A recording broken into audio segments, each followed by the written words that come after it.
What's up, grinders? Welcome back to the channel. Today we're going to be doing a react to this video right here. It's called OMAD Long Term. Doctor highlights problems of long-term OMAD. For those who do not know what this is not a language learning methodology. This means 1 meal a day. What's going on here, Evildea? Why are you doing a react to what is essentially a health video, not languages? Well, there's a number of reasons, but let me pull them all together and explain it to you. The first one is, this is a personal reason. I've spoken about it on the channel before. I have a herniated disc, and it is now time for me to get my health into check. That is a big thing that I want to work on moving forward. But additionally, I want to get my physical health into peak in order to improve my mental health so that I can actually get better at learning languages. Basically, I want to rule both the mind and the body moving forward, okay? Now, I've looked into OMAD, and I actually started this about 4 days ago. So again, to clarify, it's 1 meal a day. Usually that means you have your dinner, you don't have breakfast, you don't have lunch. Although you can, swap it around. You can do, maybe let's do in lunchtime. But for me, I'm going to do, just dinners, and that's what I've been doing because I don't want to go to bed hungry. Now, when I posted about this the first time, I said, day one of attempting OMAD, I had lots of people supporting me, lots of them saying, that's great, I'm actually doing this, I've been doing this for a long time, blah, blah, blah. But then I also had people pointing out saying that this is stupid, this is actually really bad for your health, stuff like that. Now, I am not a fanatical in any field that I go into, okay? There's like languages, programming, it doesn't matter what I look into. I am not the type of person who goes and joins just one specific camp. So if someone says, there's concerns regarding this, I will actually go watch content from those people who have concerns regarding this. So I'm going to watch this video and we're going to see what his concerns are regarding OMAD. Now, I'm going to tell you why I like the idea of this and why I've done it, 4 days so far, although that's barely anything. The reason being is because I have tried to lose weight before in the past using calorie counting apps. And a lot of people, suggested, why don't I just count my calories, put that into an app, etc. The reason being is because I hate the fact that when it comes to food, you actually start having to measure out everything. It just feels very unnatural and it doesn't work for me. Additionally, I am a guy who likes to optimize things. And if I can get rid of 2 meals, get essentially 2 hours of my life back when I'm not eating to do something else, to me, that seems like actually a benefit. I get more time in my day. I just got 1 hour, dinner time, focus, get that food, eat, get that shit into me, the fuel or whatever, and then I get an additional 2 hours in the day to play around with languages. So to me, this actually seems like beneficial to my life overall. And for those who said, you're going to be starving all day, I actually only suffered that 1 day. Then day 3, I was like, this is completely normal to me now. Like, I adapted so fast to this. In fact, it's not me that has the problem adapting. It's other people around me. So I have to, work around other people. But then again, I've only been doing this like 4 going on to 5 days or whatever now. So we're going to watch this video. And for those who are a little bit curious what this means for my channel, does this mean I'm moving away from languages or whatnot? I've never truly been just a language channel. Like, I've gone through different phases, and I've spoken about different topics on this channel. To me, I'm more like a person who wants to improve themselves in every single way. So I have neglected my health for a long time, and now I'm starting to focus in on my health. So health journey will be part of my language journey. So I want to improve, my abilities, and it's not just languages. I also, work on games and programming and stuff like that. And, maybe a year, 2 years from now, I may be doing all sorts of random challenges to do with just ways to better myself as a human overall. So let's watch this and see what the good doctor's got to say. OMAD, 1 meal a day intermittent fasting. Are there any potential problems or pitfalls if a person eats only 1 meal a day for a long time in terms of months, years, or even as a permanent lifelong lifestyle choice? Hi guys, welcome back to my channel. If you're Oh, by the way, you guys probably just saw me grab this, no Coke, sorry. Well, technically it probably is. Yeah, it is no Coke, but zero sugar, 0 caffeine Coke, and you're like, well, you don't seem like you're doing much of a health journey. See, here's the thing, guys. This is the same with languages as well. When you set on a journey, don't try to change everything at once. Take it in steps. So for me at the moment, the only change I'm making towards my health is I'm actually just focusing on making sure that I've got this rhythm of just doing OMAD every single day. So, just 1 meal a day. And then once I feel like I'm in that rhythm, I'm going to start, cleaning up my diet and stuff like that. New here, I am Dr. Chan. I am a medical doctor from Singapore. My passion is in activating people to unlock the tremendous power of lifestyle habits to combat diabetes, cardiovascular disease, and other lifestyle-related chronic diseases. This video is a follow-up to my other video on OMAD, where I shared my views about whether OMAD is effective, safe, sustainable, or healthy. But for this video, By the way, I love to hear in the comment section for those who have tried this, who are doing this, and also for people who try totally different methods. I love reading, even if it's like something against what I believe at that very moment. And I am a newbie to this whole area. So this is not me here to like inform you guys. This is me sharing my journey with you. And you guys are welcome to join me as well. Like if you want to start getting your health into order or whatever, feel free to join me on this journey and we can just learn together type of thing. We're here to help each other. I helped you with languages, you can help me with health. I shall only focus on highlighting 4 potential problems, pitfalls that people who are intending to practice OMAD, eating only 1 meal a day long term, need to be aware of and address. Let's jump straight into it. Potential problem of practicing OMAD long term. Number 1, not eating enough calories. From my observation of people, including my patients who practice OMAD, most of them would find it difficult to eat enough in a single meal or in a single 1 hour window. I could actually eat an entire day of calories in one meal, no problem. But that's probably because I don't pick the best of foods. Although recently I've started to slowly clean up what I'm eating. Basically, less just ordering out, really. Meet their daily calorie requirements when doing OMAD. But because most people who practice OMAD are doing so for weight loss, having not enough calories daily is actually desired because that is helping them to achieve their weight loss goals. But when OMAD is practiced long term, in terms of many months or years, or even potentially as a lifelong dietary pattern, then this chronic caloric restriction over a long period would potentially pose a health problem. So basically, because I'm overweight at the moment, and I'm not even sure what like weight level I want to get to. You know, you can use like those online calculators and stuff, the ones that take in your height, your age, your gender, all that type of stuff. And they suggest ranges from like 68 kilos to 70 kilos, and like at the moment I'm at like 82 point something. Although when I started my journey I was at 83, so I'm dropping already, although probably water weight. But at the moment, like worrying about calories ain't a problem for me. I gotta start burning some calories. But I get what he's saying is that, you know, once I get to my desired weight, I'm gonna have to actually be a bit smarter about this. I can't just be, you know, just eating one meal without thinking about everything that's my body needs. Potential pitfall of practicing OMAD long term. Number 2, not eating enough protein. Regardless of whether a person is a meat eater, vegetarian, or vegan, eating one's daily needs for protein in a single meal is not easy or even manageable for most people. I actually don't think this will be a problem for me, protein, because I'm going to get cancelled again over this one, but I am instinctively kind of a carnivore in a lot of ways. I didn't set out to be, but I've always, since I was young, refused the vast majority of veggies. They just did not appeal to me. There's something about them that just did not work for me, although I can eat some. So I've always eaten more meat than the majority of people. So I definitely get protein. That's not an issue. Obviously, you know, eating a lot of meat, there could potentially be other problems, which I will learn about. Not just in terms of the sheer amount of food that one needs to eat, but because protein promotes satiety, makes one feel full, it can be difficult to eat one's daily protein requirement in one single sitting. Maybe this is why I'm not suffering from hunger pains, because I eat a lot of protein and I just feel full the whole day. In fact, I've already noticed that my meal sizes have dropped.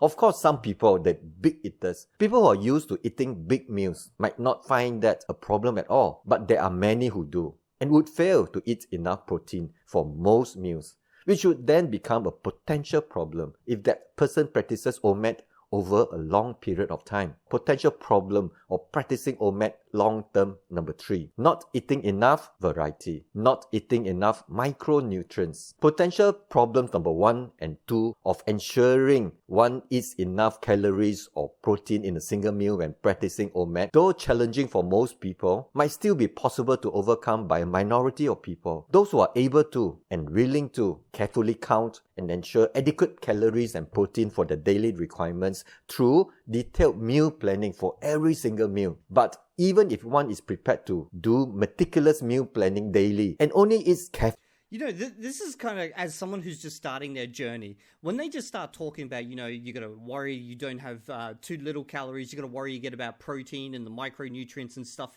this can actually be quite overwhelming in the fact that, you know, like they have the concern here, obviously, for your health to make sure you get everything. But no one is concerned about your health when you're just eating like a pig at the restaurant type of thing. They don't say, you know, make sure you're getting your protein intake and your micronutrients when you're going to fucking KFC and stuff like that. No one ever has this concern. But then when you suddenly want to lose weight or like, you know, start caring for your health, that's when they're all like, oh, make sure you're doing this and all that. And it's like, I think the first thing should be just make sure you actually get a rhythm in place. And then, yes, you may want to learn more about this as you start getting closer to, you know, whatever your planned maintenance weight is.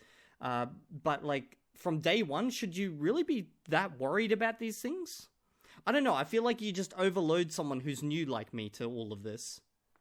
Fully calculated, planned and prepared meals most of the time, one would still not be able to overcome this potential problem number 3 of long-term OMAD. And that is in I guess I should probably pay more attention. He is talking about the long term. So the short term is what I'm more worried about.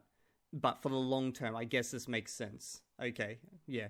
ensuring enough intake of all different micronutrients that are needed for long-term good health. The vitamins, minerals, phytonutrients, and other essential health-promoting micronutrients that can only come from having a dietary pattern that is of adequate variety. And from my observation and experience coaching people, here's another problem. He's just throwing some words out there like phytonutrients. I have no fucking clue what that is.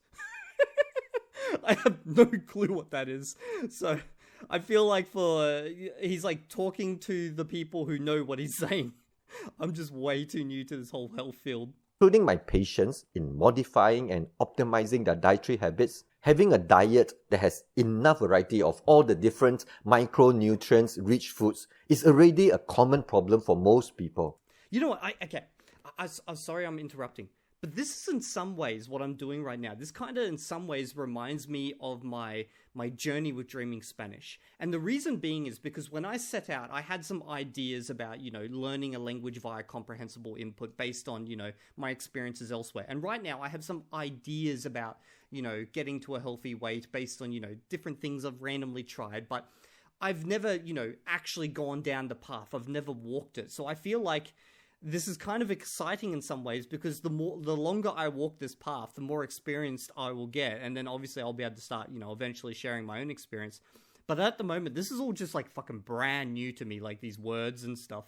And even more so for people who practice OMAD, because we are all creatures of habit. And add to that the demands of today's busy lives. Most people would turn to convenience food or the same comfort food most of the time. So most people tend not to have a dietary habit, a eating pattern that has enough variety on a regular basis to provide them with the optimal levels of all the different micronutrients necessary for long-term good health. And this potential problem of not having enough variety and consequently not enough or optimal amount of essential micronutrients is potentially exacerbated when a person practices OMAD long term. Okay, I got some questions, and this is probably going to cause some fights in the comment section. Okay, but I am guessing in the health sphere, it is exactly like in the language sphere. Okay, you've got the people who are like, the best way to learn a language is to do a little bit of everything. Okay, and then you've got the people who are more like, you know, really, it's not really fundamental, but they're more like radical in their approach where they're like, no, you just learn a language via input. And then you've got other people who are like, no, you've got to like just study type of thing. And I'm kind of like the variety guy. Like, you got to sit there in the middle and get a little bit of everything. I'm guessing, like, when I move into this space, it's going to be like, I'm going to get hit with the same thing. You got the vegans, and then the carnivores, and then the people like, you're going to get like a little bit of everything. But this one's going to be a more science-based field, obviously, because people actually research this stuff and based on health. And what am I trying to say? I'm trying to say, like, as in, like, this is going to be... No, it's going to be exactly the same. When I realistically think about it, people research the fuck out of learning languages as well. We know what works, and we know there's a lot of bullshit. So I guess this will be a fun journey for me to figure out, what's actually the real stuff and what's the bullshit. Potential problem of practicing OMAD long term number 4. Eating large amounts of food during the least optimal time of the day. Have you heard of the popular saying, eat breakfast like a king, lunch like a prince, and dinner like a pauper? Well, there is actually some good scientific basis. Oh god, here we go. I'm probably already doing this wrong. My wife actually said this. She's like, oh, you gotta have breakfast. If you're having only one meal a day, it's gotta be breakfast. But I actually feel so sharp at the beginning of the day. And I feel it's because I haven't eaten. And then she's worried because I eat so much at dinner time. And dinner time for Australians who don't know, well, at least for me, is around 5 p.m. And then I'll sleep at 10 or whatever, or maybe... Come on, don't 10, you fucking liar. Why are you lying to your audience? It's usually 12. I know I should be going to bed earlier, but yeah. Behind this old saying, because from a chronobiology perspective, our circadian rhythm, our body clock, affects how a body handles food taken at different times of the day. For example, there are weight loss studies that suggest that taking most of one's calories earlier in the day may lead to greater weight loss than taking most of the same amount of calories later in the day. Yeah, I'm just reading the title of this study. It says, high caloric intake at breakfast versus dinner differentially influences weight loss of overweight and obese women. But this is for women. Is there a difference between men and women and how this affects us? Like, I don't know if he's extrapolating. I'm assuming because he's a doctor, he knows this is just as good for men and women. But I'd love to hear your thoughts down in the comment section. Is this... Would this, therefore, when you see these studies in health and they say, they've done them in obese women or something like that, can we take those same things that we learn from that and apply it to men, basically, is my question. And also, many studies that suggest many different potential health benefits of not eating in the 2-3 hours period before going to bed. That is why most health... Oh, okay, so if it's 2 to 3 hours before bed, that's fine, because I eat at 5 and then I go to bed at fucking... 11 or 12, type of thing. That's plenty of time then. Experts would recommend that we should be taking more of our daily food intake earlier in the day, with dinner being the lightest or at least the lighter meal of the day, and that we should stop eating 2 to 3 hours before bedtime. But for most people, their eating patterns are the exact opposite because of social and lifestyle reasons. Dinner tends to be the highlight meal of the day for most people. Because dinner is a time when we eat with family or friends. Dinner is when we eat to celebrate or socialize. Yeah, and totally. So from my observation of people, including my patients who choose to practice OMAD, most of them would choose to take their one meal of the day at dinner time. Few would choose lunch. And even fewer would choose breakfast to be their only meal of the day. The complete opposite to what is ideal, what is optimal for health from a chronobiology perspective. So these are the 4 potential pitfalls. Okay, and I feel like this is a optimization thing versus a reality thing. So yeah, I could swap this to be breakfast in the morning. It wouldn't impact me at all. But at the same time, it would impact the people around me greater. So I have to, even though I want to do this, I need to bend a little bit to fit into, the societal requirements that exist around me. So if my wife decides one day that she wants to go out and eat, I can go out and eat with her. And, obviously I would eat more and I'd have to be a bit smarter about it. But at least I would still be able to do that social activity with her. So I don't know how big of a difference it is between breakfast and dinner. Is this how do you even measure this? What measurement, what impact is this? Because if it's just well, the studies show it might be a bit better to do it at breakfast as opposed to dinner, then realistically, it's not important. The most important thing is that you maintain and continue this moving forward.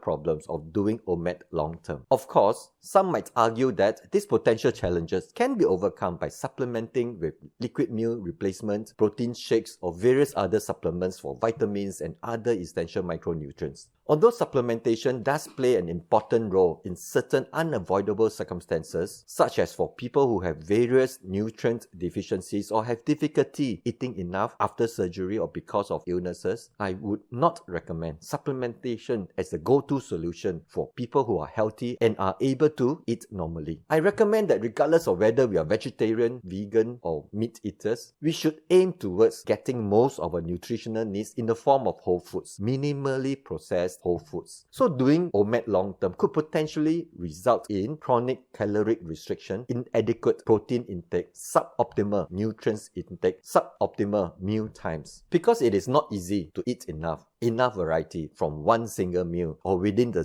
single 1 hour eating window.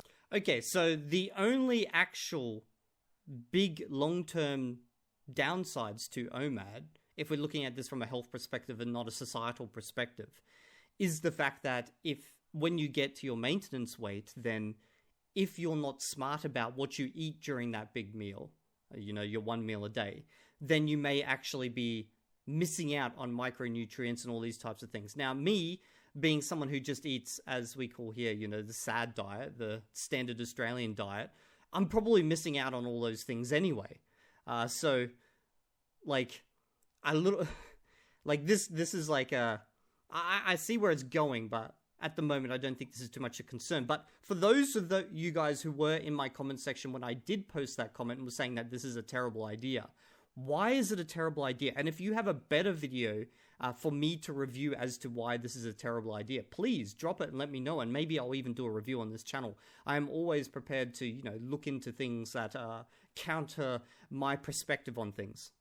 Every day. Lastly, I know that most people who practice OMAD are not doing so because of the recommendations from their doctors. In fact, most people are more likely to be doing OMAD in spite of the recommendations of their doctors not to do so, or are doing OMAD without letting the doctors know that they are doing so. So in my previous video on OMAD, I explained the rationale why I recommend that people who practice OMAD to work closely with their doctors, or at least have open communication with the doctors, proactively letting their doctors know that they are doing OMAD. So if you are doing OMAD, or I don't have too much faith in my local doctors here in Australia.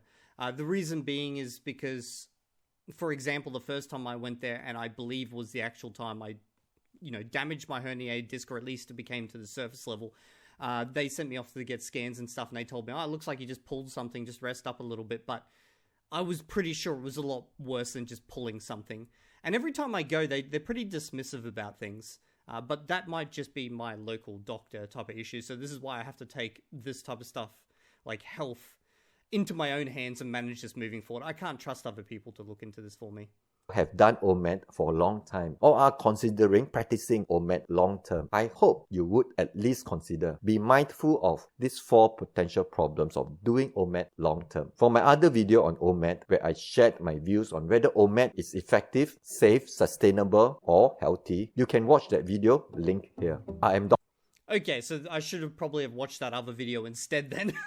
But anyway, I'm just starting out, and this is going to be part of a new series that records my journey along this health path. I actually do have a spreadsheet where I've started tracking my weight and stuff, and then eventually I'll track more and more variables as I move along, just like I do track with my Spanish, and I track my Chinese journey. And for those who are curious about my Chinese journey, I actually did make a video yesterday, and then I was like, I'm not happy with it because I'm talking about the same topic again, and instead, I really want to swap up the topic, and I'll talk about what my next plan, my next topic is probably tomorrow in a separate video. So I'll see you all in the next video, and I hope you don't all unsubscribe because you fucking suddenly, oh god, Evildea, look at this is not what I'm here for type of thing. But if you're not interested in improving your health, then that's okay.